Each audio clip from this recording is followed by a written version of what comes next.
Welcome to the Red Sneaker Podcast, your guide to success in the worlds of writing and publishing. Now, here's your host, best-selling author and founder of the Red Sneaker Writers Center, William Bernhardt. Hello, Red Sneaker Writers. This is episode 25, going out on August 13, 2019. This podcast is for red sneaker writers, people who are serious about having a writing career and want some practical knowledge to help them do it. For this special milestone episode of the podcast, we are recording live from Litfest, a library convention in Oklahoma City. Because this is a live recording, the sound quality may not be quite as perfect as usual. You may hear a little bit of background noise or cars driving by, but my sound guy, Brett Phelan, is on the case, and I bet he makes it sound good. But if it's not perfect, or say you just heard that background piece of noise, then I apologize in advance. We're going to have a whole panoply of guests talking to you today, including this great brain trust of middle grade and young adult writers, people who are actually attending Litfest today and were nice enough to give up some of their time to appear on this podcast. But first, the news.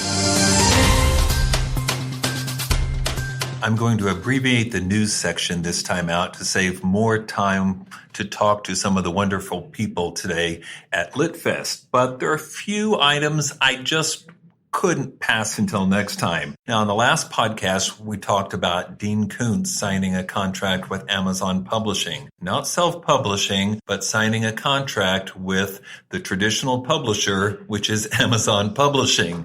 Just like the Big Five, except in Seattle instead of New York, and with a close symbiotic relationship with the retailer that sells more books by far than anyone else in the United States. We have a little bit more information on that deal now, and I think it is of keen importance to writers, so I wanted to update you on that. We now know that it was a 5-book contract, a 5-book series, and a short story collection that is going to be published by Amazon's traditional press, probably under the Thomas & Mercer imprint at Amazon Publishing. Now, just to be clear, just in case you've been living in a cave for the last several decades and aren't familiar with the name Dean Koontz, this is a major league legacy author, huge best-selling author. He's had more than 45 titles with Big Five imprints, primarily Bantam, which is part of Penguin Random House. But now he's decided to sign with Amazon Publishing. Not the first major author to do so. We reported it when Patricia Cornwall also signed up with Amazon. She is said to be the second most successful female writer alive today. And now Dean Koontz is doing the same thing. He says, and I'm quoting now from an interview, that he's talking about being creatively rejuvenated because he's found a publisher, quote, where change is understood and embraced. You understand what he's saying there.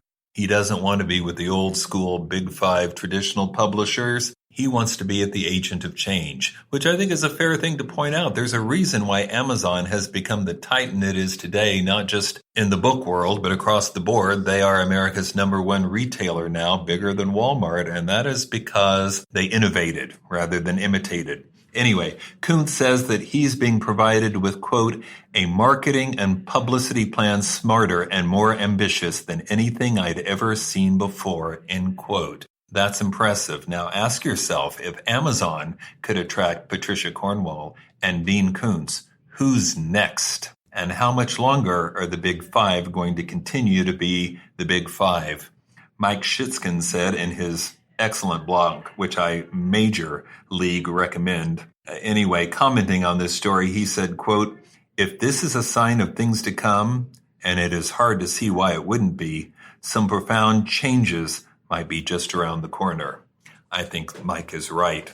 And speaking of Amazon, here's a little update on the subject of Amazon ads, which have become a major component, if not the major component, in most small regional press marketing plans, and certainly for self-publishers. Some people have said that Amazon ads has become a pay-to-play element for self-publishers, that sure, you can upload the books for free, kind of, sort of, unless you paid for formatting or editing or cover design or book description or any number of other things. But at any rate, you didn't have to pay to upload your book, but you may have to pay for advertising if you ever expect to have anybody see it. And that's where Amazon ads have come into importance. Anyway, it appears that they've been a big success, not just for authors, but also for Amazon as well. That their Amazon ad program has been a huge success. According to an article that's been published by CNBC Online, they're saying that they are literally taking away ad business from Facebook and Google and converting it into Amazon advertising. Their advertising program grew 37% during the past year to over $3 billion. It's a huge growth, and their stock has increased significantly based upon these reports. One last story before we get to the interviews. I just had to point out that the book Where the Crawdads Sing has now topped over 1 million books in print, what they call print sales, this year. This is Delia Owens' first ever novel, which was published when she was at the tender young age of 69. And now it's a huge bestseller, one of the best-selling books of this year. You Red Sneaker writers, if you are sitting at home thinking, oh, I'd really like to publish a book, but it's too late, it's not. It is never too late. Start writing today.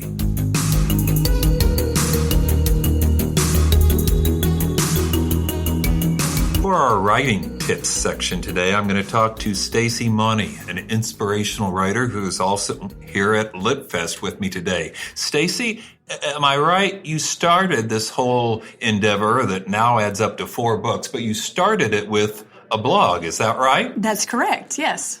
So how did the blogs become books? Well, I started the blog in 2011 as a way to build my writing credentials and something that I could do on a regular basis. And so I published regularly for a while. Then I took a break to get my master's degree. And by the time I got back to writing on a regular basis on my blog, I had enough material for a book, for a 30-day devotional. So that's where my first devotional came from. And then I enjoyed putting that book together so much and continuing the blog that I have published 3 more devotionals based on the blog, but not all of the entries are both on the blog and in the book.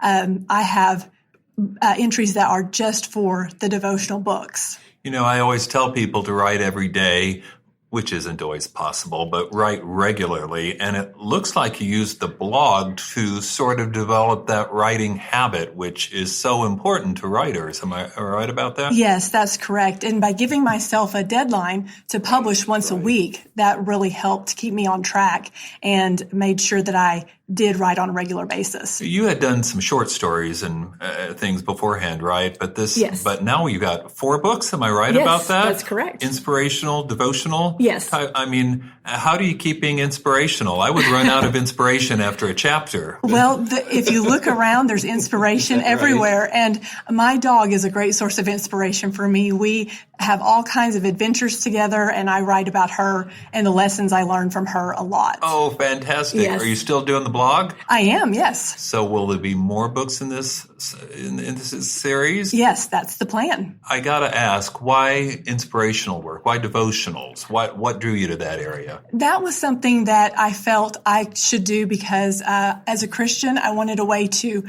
reach people and also use my skills as a writer. And that just felt like the area that I could do the best because, like I said, lessons learned and things like that. I felt like I had I felt like I was good at communicating that to other people. So that was the format I chose. So this is the perfect interview. You're like the epitome of everything I tell people to do. You're writing about something you care about that's important to you. You're working regularly. And the result is that now you got 4 books in print, right? Yes, that's true.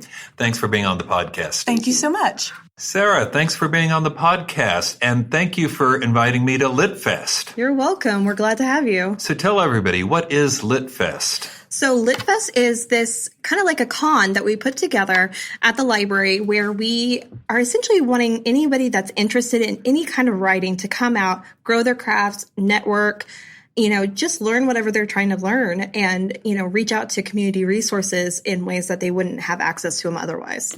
And this is in Oklahoma City. Yes. How many years have you been doing it? So as a library program, we've been doing it for 2 years. This is our second one. Before that, there was a place called Arcadia Press that was doing it with us in our building, but they don't exist anymore. So we took it over. Well, congratulations. You've got Thank you. Terrific turnout today. Yeah. So what kinds of people you think are here? Is it writers or readers or what? I think we have some of both. We have definitely some writers, people that are wanting to be published, some people that are self-publishing, some people that are just trying to get a new hobby, do travel blog, reviewing, Yelp, that kind of stuff, and also illustrators and comic book writers. Well, you've done a great job, and I wanted to thank you because I'm about to hijack some other people you invited to the conference and put them on this fine with that. Well, how often do you get to see a brain trust like this of great people all in one place? So anyway, I wanted to get you on first, though. So thanks for putting this together. Yeah, you're welcome. Thank you.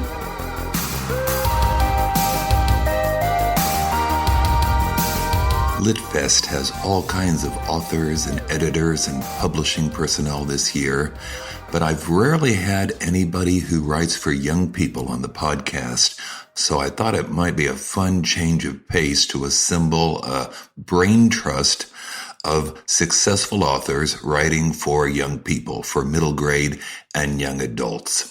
So, with me for the interview section on this podcast episode will be Kim Ventrella, a former Peace Corps volunteer, now writing young adult books and middle grade books for Scholastic. Her first book, a big hit, was The Skeleton Tree.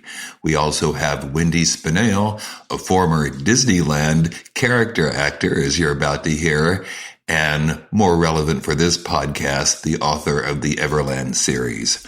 We have Brad McLelland, who hit the publishing world last year with Legend of the Lost Causes, which won the Oklahoma Book Award, his first ever book. His second book was released earlier this year. And finally, we have Sonia Gensler, who I've had the privilege of knowing for some time. Her first book, spooky young adult, was The Revenant, but she has since followed it up with Ghostlight and The Dark Between. Let's hear what they have to say. So I'm sitting here at Litfest with this incredible brain trust of middle grade and young adult writers. Very imposing, let me tell you. We got some of the best and brightest here today. Kim. Hi. You're writing for young people. Do young people still read books? Young people actually read more books, in my opinion. I know I just did like an interview with the Daily Oklahoman not too long ago, and they were like, tell me like how we can get kids to read again. I'm like, kids are reading. Adults are the ones, especially middle grade readers. So I write for middle grade. They are the most excited about reading. Do you guys agree? Agreed. My 9-year-old stepdaughter goes to sleep with a book in her hand. She wakes up with a different book in her hand, and then she goes to school listening to an audiobook. So there's definitely a massive readership in middle graders out there. That was Brad, as you probably guessed, because he's got the deepest voice of the panel today. I put on my big boy voice for this. Yours is deep, Kim, but not quite at Brad's level. How do you connect with those kids, though? They got so many distractions in their life. They're sleeping with phones in their hands, and they've got Netflix subscriptions. And how do you get them to read a book? Well, I'm glad you said that about the phones, because one thing that I talk about at school visits is whenever I talk about the writing process, when I get invited to a school and do an assembly, I talk about going into your quiet place, putting the phone away, and usually the kids right about then will be like, say what? Yeah, what did you just say? You No, you got to go to your quiet place. I think, obviously your idea has to connect with them. The way you put that idea together has to, feel very energetic and different and new, something that they haven't seen before. So there's always challenges to connect with them. But if you can find that right formula in your specific book you're telling, then you might just have a little gold nugget in your hand, because they really will eat it up. Yeah. They love that stuff. Yeah. Sorry. Sonia, go this ahead. is Sonia. I feel like we all still have a